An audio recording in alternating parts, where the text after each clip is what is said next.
यहाँ तक कि मेरी बचपन की मोहब्बत राधा को मुझसे हमेशा के लिए दूर कर दिया। अब क्या चाहते हो तुम? मुझसे मेरी माँ को भी दूर कर देना चाहते हो? दोस्तों, आज के इस वीडियो में हम जानने वाले हैं सन 1989 में अनिल कपूर जैकी श्रॉफ की फिल्म आई थी राम लखन। इस फिल्म के पीछे की सच शायद आप में से बहुत कम ही जानते होंगे।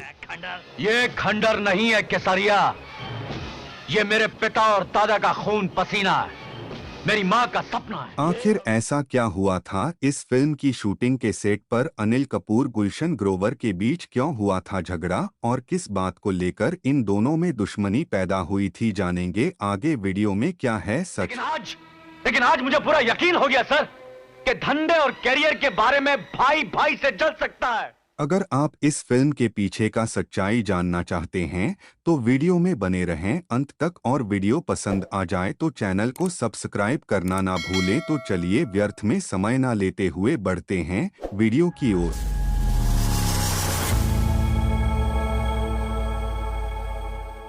फिल्म रामलखन एक musical crime action drama film थी। इसको रिलीज किया गया था 27 जनवरी सन 1989 को। इस फिल्म में हमें नजर आए थे अनिल कपूर, जैकी श्रॉफ, डिम्पल कपाड़िया, माधुरी दीक्षित, राखी गुलजार, अमरीश पुरी, परेश रावल, अनुपम खेर, गुलशन ग्रोवर, राजा मुराद, सैयद जाफरी, सतीश कौशल और दिलीप ताहिल ने। इस फिल्म को डायरेक्ट किया था सुभाष घई ने। फिल्म को प्रोड्यूस किया था उनके भाई अशोक घई ने। फिल्म का स्क्रीन पे लिखा था राम केलकर ने और फिल्म के डायलॉग्स लिखे थे अनवर खान ने।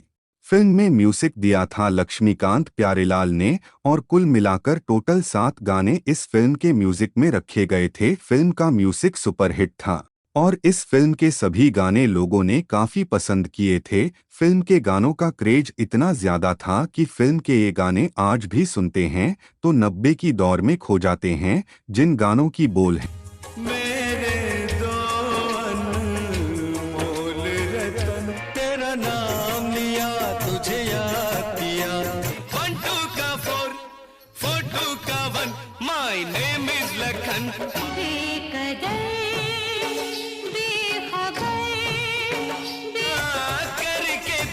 दिखा दूं मैं हूँ वो हीरो, तेरे लखन ने बड़ा दुख दी। फिल्म के इन सभी सुपरहिट गानों के लिरिक्स लिखे थे आनंद बख्शी ने और फिल्म के इन गानों में अपनी आवाजें दी थी मोहम्मद अजीज, अनुराधा पौडवाल, नितिन, मुकेश मनहर उदास, अमित कुमार, अलीसा चिनाय, लता मंगेशकर और कविता कृष्णमूर्ति ने। और फिल्म के एक गाने माई नेमेज लखन को अनिल कपूर के ऊपर फिल्माया गया था। ये गाना आगे चलकर इतना पॉपुलर हुआ था कि ये आज की डेट में अनिल कपूर का ट्रेडमार्क बन चुका है। फिल्म के गाने आज की डेट में भी अनिल कपूर जब किसी फंक्शन में जाते हैं तो उनको सबसे पहले इसी गाने पर परफॉर्म करने के लिए रिक्वेस्ट की जाती है। इसके अलावा फिल्म का दूसरा पॉपुलर गाना तेरा नाम लिया तुझे याद किया, इस गाने को डिम्पल कपाड़िया और जैकी श्रॉफ पर फिल्माया गया था। इस गाने का पिक्चराइज बहुत ही अच्छे तरीके से किया गया था। गाने के स्टार्टिंग में जैकी श्रॉफ की फोटो का एक फ्रेम दिखाई देता है और बाद में जैसे ही गाना आगे बढ़ता है जैकी श्रॉफ उस फ्रेम से निकलकर गाना गाने लगते हैं और गाने का यह स्टाइल टिकटॉक पर भी बहुत ज्यादा वायरल हुआ था। फिल्म राम लखन का म्यूजिक उस साल के one of the best selling music album में से एक था। तो चलिए एक नजर डालते हैं इस फिल्म के बजट और बॉक्स ऑफिस कलेक्शन के ऊपर। इस फिल्म का बजट रखा गया था लगभग 3.5 करोड़ रुपया और इसने इंडिया में कलेक्शन किया था लगभग 9 करोड़ रुपया और वर्ल्ड वाइड में इसने कलेक्शन किया था लगभग 18 करोड़ रुपया और ये एक सुपरहिट फिल्म साबित हुई थी। सन 1989 में ये फिल्म दूसरे नंबर पर सबसे ज्यादा पैसा कमाने वाली फिल्म बन गई थी।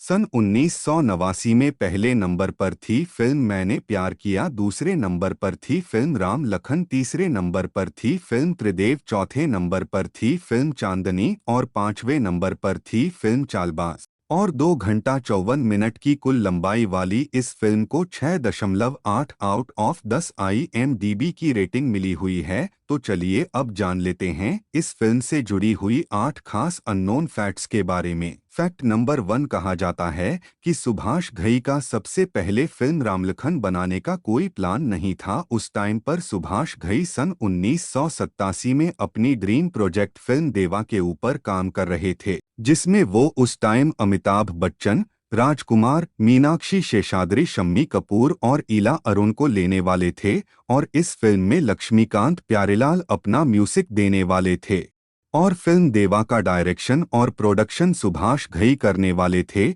यहाँ बताता चलूं, फिल्म देवा के कुछ सीन शूट हो जाने के बाद सुभाष घई और अमिताभ बच्चन के बीच काफी सारी चीजों को लेकर मतभेद सामने आने लगे थे और फिल्म की शूटिंग करते वक्त छोटी छोटी बातों को लेकर भी सुभाष घई और अमिताभ बच्चन दोनों का ईगो सामने आने लगा था। कहा जाता है सुभाष घई का कहना था कि फिल्म देवा उनका ड्रीम प्रोजेक्ट है, लेकिन अमिताभ बच्चन इस फिल्म को बहुत सीरियसली नहीं ले रहे हैं और हमेशा तबीयत खराब होने का बहाना बनाकर कभी फिल्म के सेट पर लेट आते हैं और कभी कभी शूटिंग के लिए भी नहीं आते हैं। वो बहुत ही अनप्रोफेशनली बिहेव कर रहे हैं।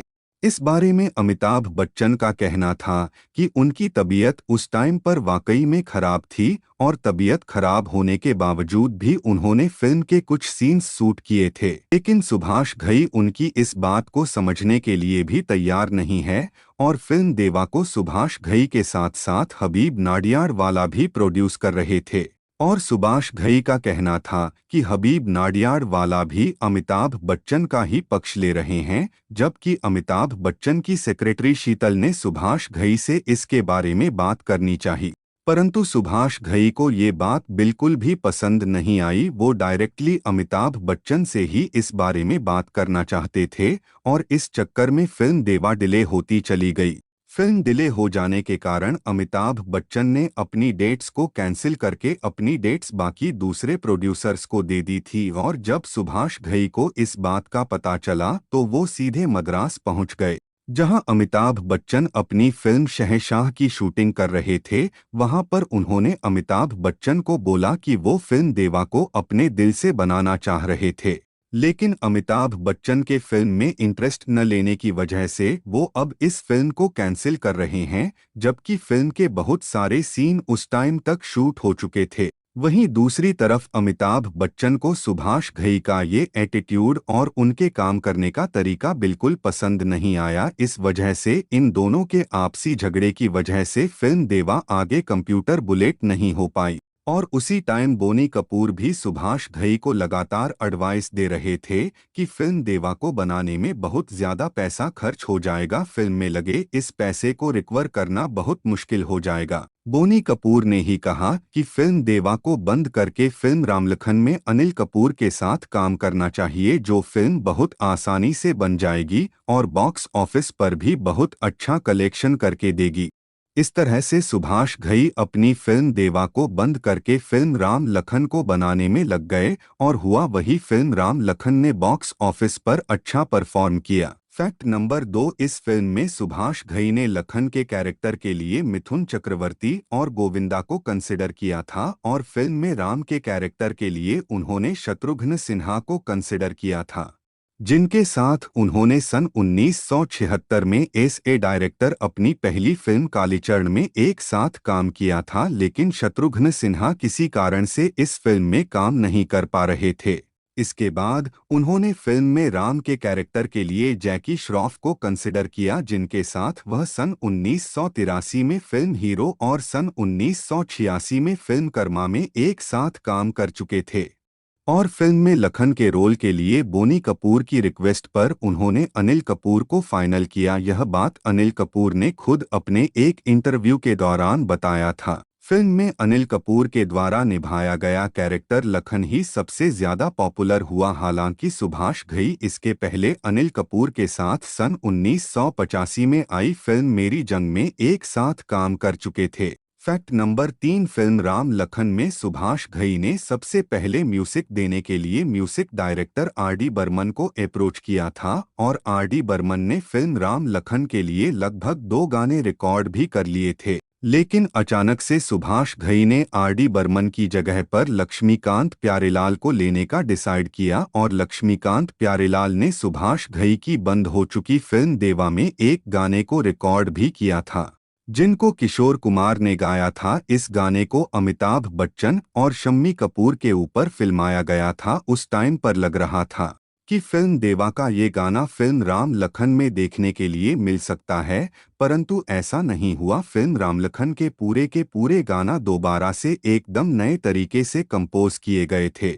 यहाँ एक बात और सामने आ रही है कि इतनी आतुत संघर्षशाली जोड़ी को ऐसा क्या हुआ था कि फिल्म रामलखन की शूटिंग के दौरान एक बार लक्ष्मीकांत प्यारेलाल का किसी बात को लेकर काफी झगड़ा हो गया और लक्ष्मीकांत प्यारेलाल ने एक दूसरे से अलग होने का डिसाइड कर लिया था, किंतु सुभाष घई ने इन दोनों से बात की और दोनों को एक साथ काम करने को लेकर समझाया और जोड़ी टूटने से बच गए। आगे भी लक्ष्मीकांत प्यारेलाल ने एक साथ कई फिल्मों में म्यूजिक दिया। यहाँ जानकारी के लिए बताता चलूं, फिल्म में गुलशन ग्रोवर हमें केसरिया विलायती के विलेन के कैरेक्टर में नजर आए थे, जिसमें उनका डायलॉग बैड मैन बहुत ही फेमस हुआ था। और फिल्म राम लखन के एक एक्शन सीक्वेंस को शूट करते वक्त अनिल कपूर की गलती की वजह से गुलशन ग्रोवर की आंख में चोट आ गई थी।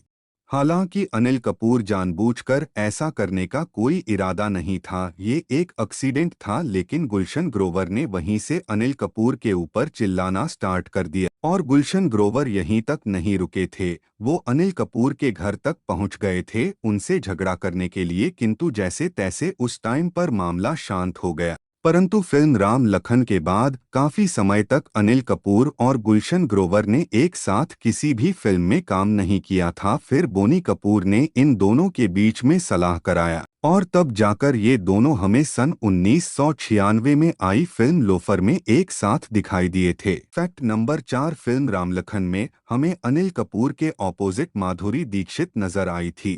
दरअसल माधुरी दीक्षित ने अपने करियर के स्टार्टिंग डेज में लगातार 4 से 5 फ्लॉप फिल्मों में एक के बाद एक काम किया था और फिल्म के डायरेक्टर सुभाष घई सन 1986 में अपनी फिल्म कर्मा के सेट पर पहली बार माधुरी दीक्षित से मिले थे, जहां पर फिल्म कर्मा के पास में ही माधुरी दीक्षित की सन 1985 में आई फिल्म आवारा बाप की भी शूटिंग की जा रही थी और सुभाष घई को माधुरी दीक्षित का काम काफी पसंद आया था और उन्होंने माधुरी दीक्षित को अपनी फिल्म कर्मा में एक आइटम सॉन्ग करने के लिए ऑफर किया था, किंतु इस आइटम सॉन्ग को एडिटिंग के दौरान फिल्म कर्मा से हटा दिया गया, जिसके बाद सुभाष घई ने अपनी किसी बड़ी फिल्म में माधुरी दीक्षित को लीड एक्ट्रेस के तौर पर लेने का डिसाइड किया था और उन्हें अपनी फिल्म रामलखन में लीड एक्ट्रेस के तौर पर कास्ट किया था, जबकि ये फिल्म माधुरी दीक्षित के करियर की पहली बड़ी फिल्म होने वाली थी।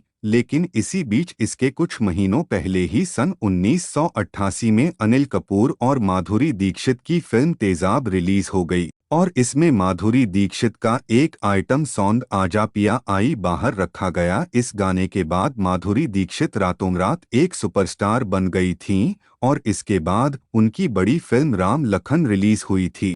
हालांकि इन दोनों ही फिल्मों में वो हमें अनिल कपूर के अपोजिट नजर आई थीं और लोगों ने अनिल कपूर तथा माधुरी दीक्षित की जोड़ी को उस टाइम पर बहुत पसंद किया था। फिल्म राम लखन के बाद इन दोनों की जोड़ी हमें आगे फिल्म परिंदा, जीवन एक संघर्ष, जमाई राजा बेटा और इसके अलावा कई और फिल्मों में दिखाई दी थी। फैक्ट नंबर 5, इस फिल्म का एक बहुत ही पॉपुलर गाना तेरा नाम लिया तुझे याद किया, इस गाने को खुद सुभाष घई ने ही कोरियोग्राफ किया था। फिल्म के गाने की जिस दिन शूटिंग की जा रही थी उस दिन कोरियोग्राफर कहीं और बिजी थे, तो सुभाष घई ने खुद ही इस गाने को डायरेक्ट करने का डिसाइड किया था। अगर आपने इस गाने को बड़े ध्यान से देखा होगा तो गाने के एक सीन में खुद सुभाष घई हमें मोटरसाइकिल के ऊपर ये गाना गाते हुए दिखाई देते हैं।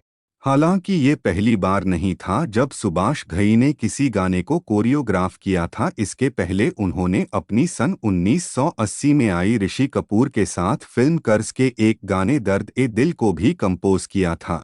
उस दिन भी कोरियोग्राफर इस गाने को शूट करने के लिए नहीं आ पाए थे। हालांकि गाने के स्टार्टिंग में ऋषि कपूर को लग रहा था कि सुभाष घई इस गाने को अच्छे तरीके से कोरियोग्राफ नहीं कर पाएंगे और शायद लोगों को ये गाना पसंद नहीं आएगा, लेकिन जब फिल्म कर्ज रिलीज हुई और लोगों के द्वारा ये गाना काफी पसंद किया गया तो ऋषि कपूर ने सुभाष घई से अपनी इस बात के लिए माफी भी मांगा। Fact number 6, film Ram Lakhan के लिए मुहूर्त क्लैप सुनील दत्त ने दिया था और इस फिल्म में रोनित रॉय ने सुभाष घई के एक असिस्टेंट के तौर पर काम किया था।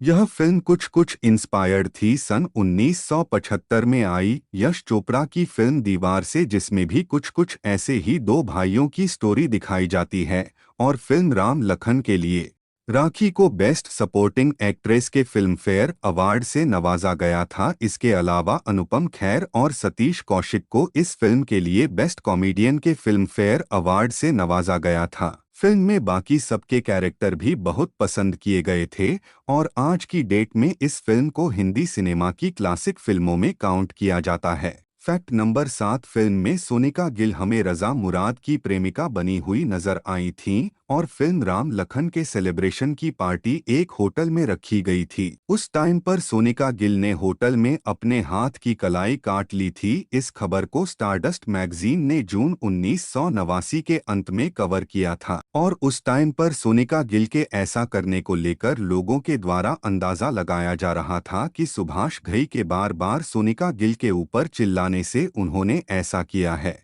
लेकिन जब सुभाष घई से इसके बारे में पूछा गया तो सुभाष घई ने बोला कि ऐसा कुछ भी नहीं है, उन्होंने अपने कुछ पर्सनली रीजंस की वजह से किया होगा और इस बारे में मुझे कुछ भी पुख्ता सबूत नहीं है।